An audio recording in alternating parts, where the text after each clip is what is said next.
Hey guys, and welcome back to my channel. Today I'm going to be filming a very different video for you guys. It's not makeup related, it's not beauty related, it's not fashion related, and it's not like anything else that I've ever put up on my channel. So some of you guys might know that I recently put up my house tour video, and I mentioned in that video that I bought this place when I was just 22 years old. I had so many freaking questions about how I bought this place, how I saved my money, if I have any tips or tricks, so I figured I would dedicate an entire video on how I bought this place, my tips and tricks on buying when you're young, and basically any advice that I might have when it comes to buying a house. I'm by no means a financial advisor or anything like that. I had very little idea what I was doing when I bought this place, but I have learned a lot throughout the process, so I thought I would dedicate this whole video on my best tips and tricks on how to buy a place in your 20s and how to save your money properly when you're trying to buy a place. So if you're interested in this video and you'd like to know my tips and tricks, then of course, please keep watching. My first tip to you guys is work hard. This might sound like such an obvious tip, but I cannot stress to you enough how important it is to work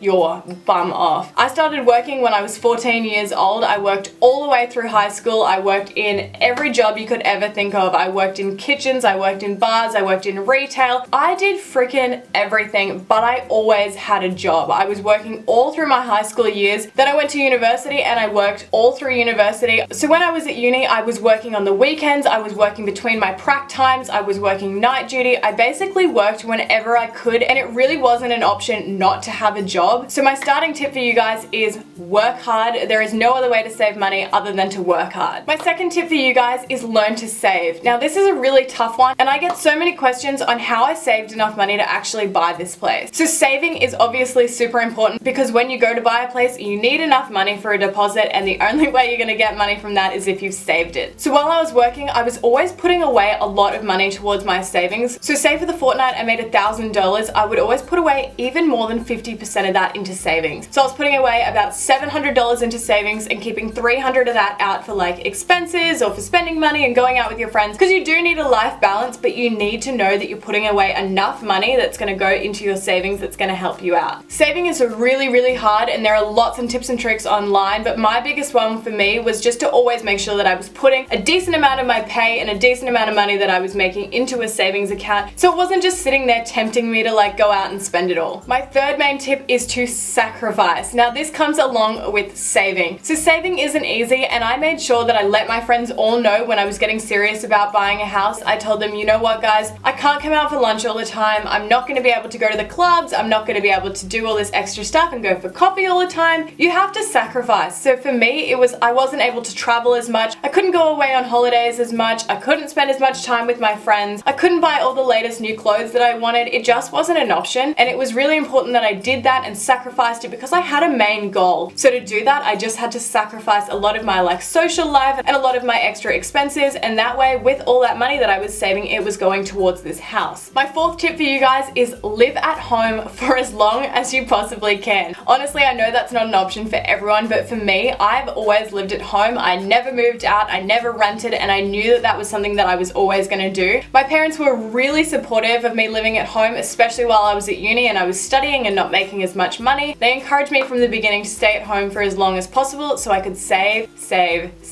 You're not going to be spending as much money on food, you're not paying rent if your parents are nice enough to not charge you rent, you're only going to be paying for like your petrol and your personal expenses. Tip number 5 is set goals for yourself. For me, I knew that my next big purchase was going to be buying a house. I just had to set a goal on when I was going to do it, how much I was going to spend, where I wanted to live, blah blah blah. I just needed goals. I needed some direction in what I was doing so that I could save my money, know how much I needed to save, and really just work on when I was going to buy that house, when was the best time for me to buy that house, and that way I had something to like look forward to and work towards. So make sure that you're setting goals throughout the whole process, whether it's going to be saving $5,000 by November, even if it's just putting aside like $5 a week. Any of your savings and your goal setting is going to help you out when it comes to the final thing. Tip number 6 is know what you want. So do you want a house? Do you want an apartment? Do you want a yard? Is it important that you're close to the city or close to your family or close to your work? It's important to know exactly exactly what you want, so when it comes to searching, you can narrow your searches up a little bit and you can work out what's going to work for you. For me, I knew that I wanted a little yard, so an apartment just wasn't an option. I knew that I wanted a house or at least a townhouse. So I also knew that I wanted something that was at least 3 bedrooms, because that way I have enough room to have someone stay and also a spare room that I could maybe use as a beauty room or whatever. But it's important that you start to prioritize what's really important to you, and that way it's going to be so much easier when you finally start looking. You're going to know exactly what you want. Tip number 7 is speak to someone. Speak to someone that knows far more than you do, far more than I do. Go to a financial planner, go to your bank, go to like a mortgage broker or something like that, but also be careful who you go to. My first point of contact was with my bank. So I went there and I just said to them, I want to know how I can work towards buying a house. At this point, I was about 20, 21 years old, and I knew that it was something that I wanted to do. I just had no idea how I was going to get there. But unfortunately, the lady that I spoke to at the bank was so useless. She basically said to me, you know what, you have nowhere near enough money. You're not going to be able to do it. The best advice I can give you is save, save, save. You need to be saving for at least another 5 years. I was like, right, well, I'm never going to be able to buy a house then. I went home, I cried about it, and that's when my parents put me onto a mortgage broker. And I was really reluctant to do this because I had no idea what I was doing. I had no idea what I was talking about. I sat down with them and I told them about my experience that I had with the bank and how like set back I was by it and upset it made me. And they were very understanding, and they basically said to me, you know what, Nat, if you want to buy a house, we can do it. They helped me through every step of the way when I was buying a house. They did a lot for me, and they do a lot that you will not understand. I had no idea about all the paper side of everything, but they knew how to do it. So if you are a little bit confused and if it is really daunting, which I know it is, go see someone that knows what they're talking about. You will feel so much better because of it.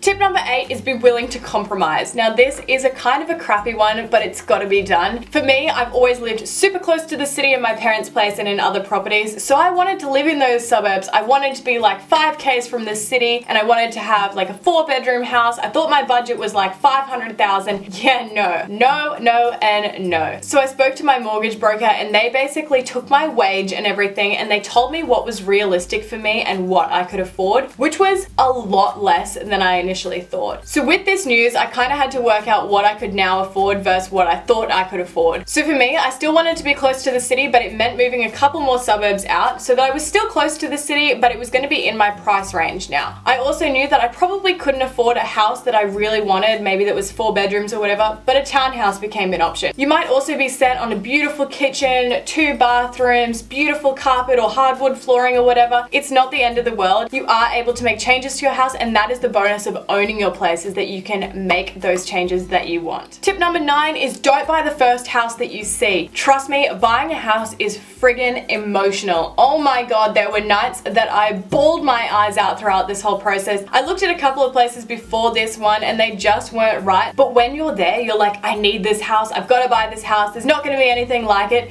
But trust me, there are so many houses on the market right now, and there always will be. It's just about what you are willing to compromise with and what you're not willing to compromise. Just be really careful with what you're looking at and don't get too like caught up in the moment, because trust me, there will be more. Tip number 10, and my final tip, is have faith and just risk it. Just go for it. Honestly, it is a lot of money. It is a big decision. It's a big commitment, but at the end of the day, how are you gonna know if you don't try? It's gonna be stressful. It's gonna be hard. You're gonna be thinking, oh my god, I'm gonna be spending so much money on this, my mortgage repayments are going to be through the roof. But really, you just need to take that little leap of faith and just do it. You're not going to know unless you do it, and trust me, I was freaking out when I first did it, but now that I'm here, it's not as hard as I thought it was going to be. You'll work it out. Honestly, if you find something that you love and you know that you can afford it, don't buy something that's like way out of your budget or whatever, but if you can afford it, it's what you want, go for it. So guys, that is the end of the video. I really hope you enjoyed this video. It is, as I said in the intro, very different than anything else I've ever done. Please let me know down in the comments what you thought of it though, if you used any of these tips yourself, if you're looking towards buying a house, if you've already bought a house and you have some similar or different tips and tricks, then make sure to let me know down in the comments. I'd love to know what you think. If you enjoyed the video, make sure to give this one a big thumbs up for me, and if you're new to my channel or haven't already, make sure to hit the subscribe button down below. I appreciate it so much. I hope you guys are having an awesome day, and I'll see you in my next one. Bye!